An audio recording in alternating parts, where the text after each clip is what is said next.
Language patterns, patterns of language, contrasting language patterns, alternating language patterns, repeating language patterns, similar language patterns, cars. What do all of these words mean? That is what we are going to find out in this lesson. Everything you need to easily pass English ATAR. English ATAR made simple. Powered by Saints Coaching.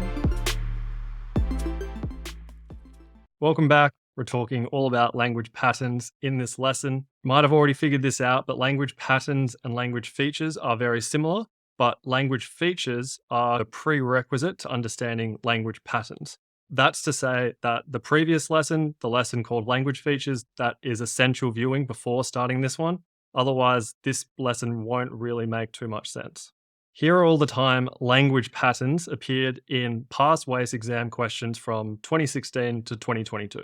It appeared 3 times, but that doesn't mean that when it doesn't appear in a question, your knowledge and understanding of language patterns won't be useful. In other words, similar to language features that we learned about in the previous lesson, a knowledge of patterns of language or language patterns can be really helpful in answering a question, even though that term language patterns doesn't actually appear in the question. Moving on, we've just got one syllabus point, the ways language patterns can create meaning. That comes from Unit 3, specifically syllabus point 7. Lesson objectives. Firstly, we will understand the term language patterns, then dissect the glossary definition. After that, we will state the English ATAR made simple definition of language patterns. From there, we'll outline the types of language patterns, and those types are contrasting language patterns, alternating language patterns, repeating language patterns, and similar language patterns. After that, we will outline a simple summary, and then we will wrap this lesson up. First off, understanding language patterns. Let's figure out what this term means. We'll start off with the glossary definition. Just a reminder from the previous lesson, the glossary definition comes from the syllabus document, and you can find the glossary section of the syllabus document at the bottom of it. If we Command F language patterns in that document, this is what we'll see. It is a bit of a mouthful, bear with me.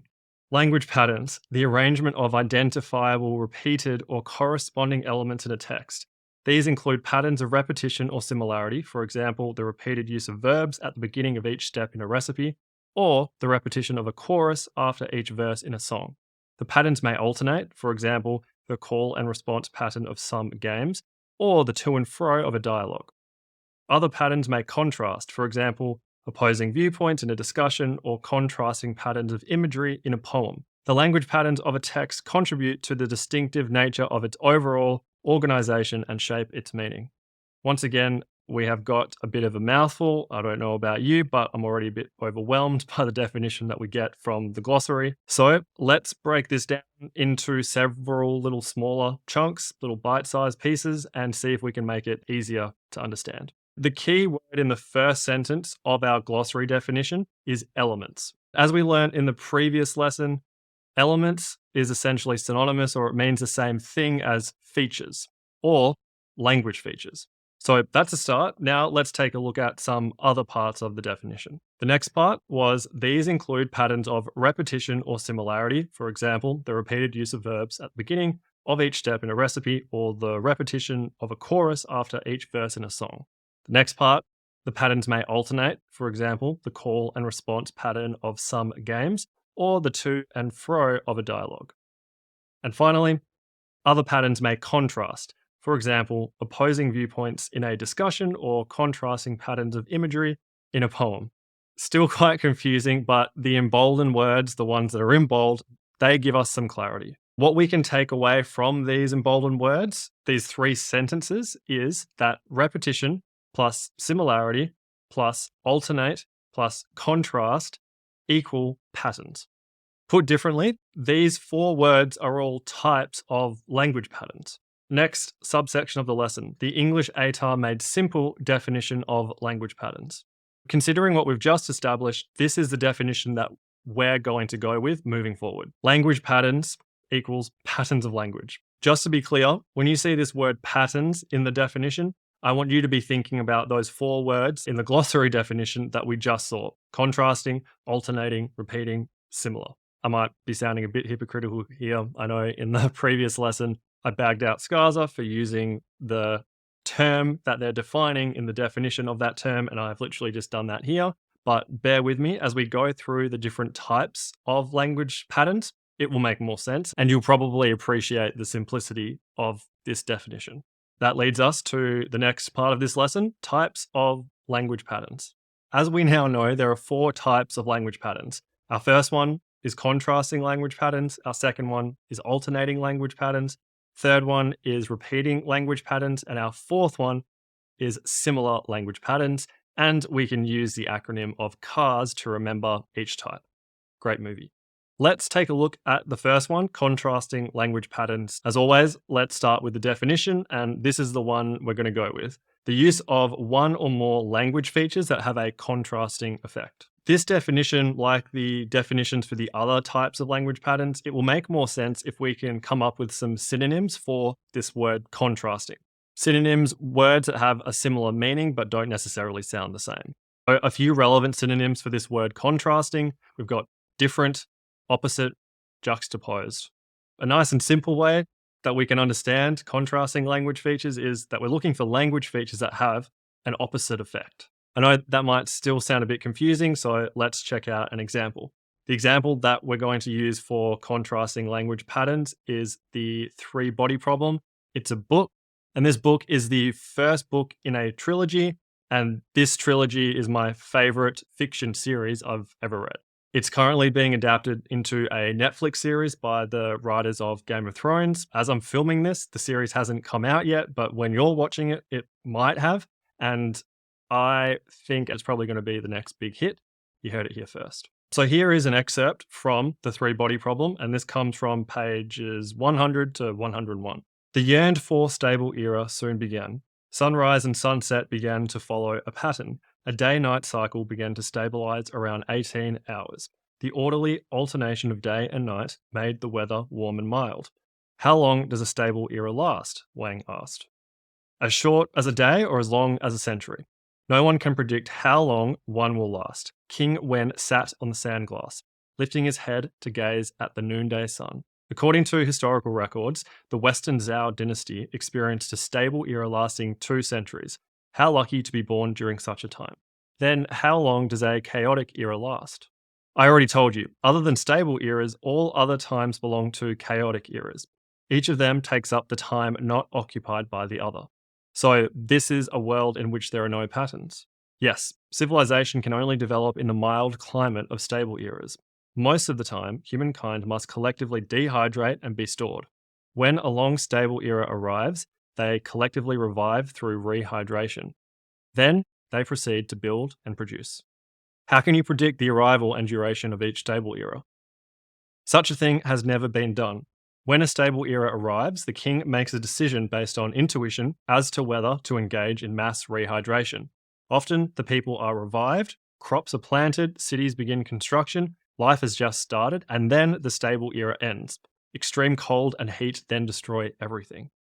King Wen now pointed at Wang, his eyes sparkling. Now you know the goal of this game, to use our intellect and understanding to analyze all phenomena until we can know the pattern of the sun's movement. The survival of civilization depends on it. That's our excerpt. Now let's analyze it. Firstly, what is the contrasting language feature? In this example, we could discuss a couple, and the ones that I've identified are motifs and connotative language. Next step. How the feature is contrasting or how the features are contrasting.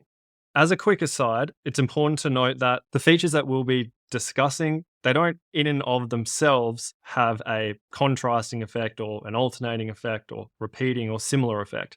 It's the way in which those features are used in the specific text that creates the contrasting, alternating, repeating or similar effect. Hopefully that makes sense. With our example of the 3-body problem, if we're looking at motifs, stable eras and chaotic eras, they are depicted as binary opposites. They're motifs, meaning that they're integral recurring elements in the text, and each term has a contrasting connotation. So with this example, it's the way that the author has used these language features of motif and connotative language that's produced a contrasting effect. Next step in the analysis, what are some specific examples from the text of these features? Firstly, other than stable eras, all other times belong to chaotic eras. Each of them takes up the time not occupied by the other. This quote is basically saying that stability and chaos, they're two sides of the same coin. They're contrasting. Another example, civilization can only develop in the mild climate of stable eras. Another one, extreme cold and heat then destroy everything when a chaotic era comes along. No one can predict how long one will last. Last step in the analysis, what is the specific effect of the contrasting language pattern in this example? Quite simply, it's to construct a world or a setting that's unpredictable, unsafe, and undesirable. Hopefully, that's what your subconscious was thinking as I was reading out the excerpt. As I was reading it out, you heard these things about stable eras, chaotic eras. It sounded extremely volatile. No one would choose to live in a place like that. And here, I'm just saying that in a kind of nicely worded way. That is the effect of the contrasting language features. That is the contrasting language pattern. Now onto alternating language patterns. Here's our definition. The use of one or more language features that have an alternating effect. Some synonyms for the word alternate. We've got intersperse, back and forth, take turns, and act in sequence. I'd like you to bear those words in mind as we look at the next example, which is a scene from Dune. Dune came out in 2021. There's another version of Dune that came out in the 20th century, directed by David Lynch. I think most people would agree that the Denis Villeneuve one, the one that came out in 2021, is the best. Not sure if you've seen it, would highly recommend. If you haven't, it's pretty good. The specific scene that we're going to analyze is known as the Gom Jabbar scene. If you know what I'm talking about, props to you. If you haven't, don't worry about it. There is a link to this scene in the resources tab below this video. So I'd like you to pause this video now, go to the resources tab, check out the scene, the YouTube clip, watch it, come back, and then we'll start to analyze it. If for whatever reason the link doesn't work, just YouTube Dune Gom Jabbar scene, and the first result will be probably the right one. Okay, what are some alternating language features in the Dune scene? Some main ones are crosscuts, medium close-up, and medium shot. Specifically, where are those features used in the scene? Crosscuts are used to alternate between a medium close-up shot of Paul as he endures the pain of the box and a medium shot of his mother, Jessica, as she trembles in anguish about the pain her son is experiencing. And you can pinpoint what I've just described there at the timestamp 1 minute and 39 seconds to 3 minutes and 26 seconds. These are the two main shots that I'm referring to. We've got this shot of Paul on one hand, and then alternates with this shot of Jessica on the other hand. In other words, crosscuts are used to alternate between these two shots. What is the effect of Villeneuve's use of those language features? Basically, it's to imply that Jessica knows exactly what Paul is experiencing, despite not being in the same room as him, despite not being able to see him. As Paul's facial expressions indicate that he's experiencing an increasing amount of pain, so too do Jessica's. The medium close-up shots of Paul allow the audience, us, to see that he starts clenching his face and closing his eyes. Meanwhile, the medium shots of Jessica show her trembling and her hunched over body language. The main point with this example is that an alternating language pattern is employed through the use of jump cuts between the same two shots to highlight the shared experience of mother and son. That is 2 out of the 4 language patterns done. Let's move on to the next one, repeating language patterns. Here's our definition. Nothing too fancy about this one, maybe seeing a bit of a theme in the nature of the definitions that we're using. The repeated use of one or more language features. If a language feature is used more than twice, you've got a solid basis to argue that it's repeating. Onto an example. Not too sure if you're a Marvel fan, but it'll become pretty obvious over this course that I am. So in the spirit of Marvel, here's a good example of a repeating language feature. Like you just did with the Dune scene, I'd like you to pause this video now, check the resources tab below this video. There'll be 3 links to 3 different clips that relate to this example that we're discussing now. And the timestamps will be in the resources tab as well. And it will also be in the study notes PDF. Okay, hopefully you've watched those 3 clips. No surprises here. The repeated language feature is a phrase. Specifically, that phrase, it is the repeated use of the phrase on your left between Cap and Sam in The Winter Soldier and Endgame. What's the effect of the repeated use of the phrase? Overall, it's to convey the evolution of Cap and Sam's relationship. Initially, the phrase was used by Cap in The Winter Soldier to tease Sam for being a slower runner in a kind of friendly way. Then, at the end of The Winter Soldier, Cap says the phrase when he wakes up in hospital to add a hint of humor to the scene and to let Sam know, hey, I'm still here. Finally, in Endgame, it's Sam rather than Cap who uses the phrase. And the effect of Sam using it is basically, hey, I'm still here too, I've got you back. I don't know if you saw Endgame in the cinema, no surprises that I did, but I remember that moment, seeing it live for the first time like it was yesterday. It was a bloody good moment. That is our example of repeating language patterns. Our last example, our last type of language pattern is similar language patterns. Here's our definition: the use of one or more language features that have a similar effect. Some synonyms for the word similar are alike, akin, related, interchangeable, and comparable. Our sample text for similar language patterns is a blog post called "The Day You Became a Better Writer" by Scott Adams, and it was published in 2007. I'm a huge fan of this post, mainly because it practices what it preaches. And the gist of the post is that Adam encourages his audience to write simpler, and Adams writes very simply to highlight that message. Let's take a look at the post. I went from being a bad writer to a good writer after taking a one-day course in business writing. I couldn't believe how simple it was. I'll tell you the main tricks here so you don't have to waste a day in class. Business writing is about clarity and persuasion. The main technique is keeping things simple. Simple writing is persuasive. A good argument in 5 sentences will sway more people than a brilliant argument in 100 sentences. Don't fight it. Simple means getting rid of extra words. Don't write "he was very happy" when you can write "he was happy." You think the word "very" adds something? It doesn't. Prune your sentences. Humor writing is a lot like business writing. It needs to be simple. The main difference is in the choice of words. For humor, don't say "drink" when you can say "swim." Your first sentence needs to grab the reader. Go back and read my first sentence to this post. I rewrote it a dozen times. It makes you curious. That's the key. Write short sentences. Avoid putting multiple thoughts in one sentence. Readers aren't as smart as you'd think. Learn how brains organize ideas. Readers comprehend "the boy hit the ball" quicker than "the ball was hit by the boy." Both sentences mean the same, but it's easier to imagine the object, the boy, before the action, the hitting. All brains work that way. Notice I didn't say that is the way all brains work. That's it. You just learned 80% of the rules of good writing. You're welcome. What are the similar language features that are a part of that post? There are 2 main ones. Firstly, we've got simple syntax, and secondly, we've got unsophisticated diction. If we had to take a step back from what those 2 things mean, simple syntax just means simple sentence structure. Unsophisticated diction just means using simple words. Hopefully you already knew that from the LFB. A nice way to remember what diction is that it sounds like dictionary, and obviously a dictionary contains words that you can choose to use. How do these features create a similar effect? The simple syntax makes the text easy to read, and the unsophisticated diction makes the meaning of the text easy to understand. Those 2 effects are very similar, but they're not identical. How about some examples of simple syntax? Firstly, simple writing is persuasive.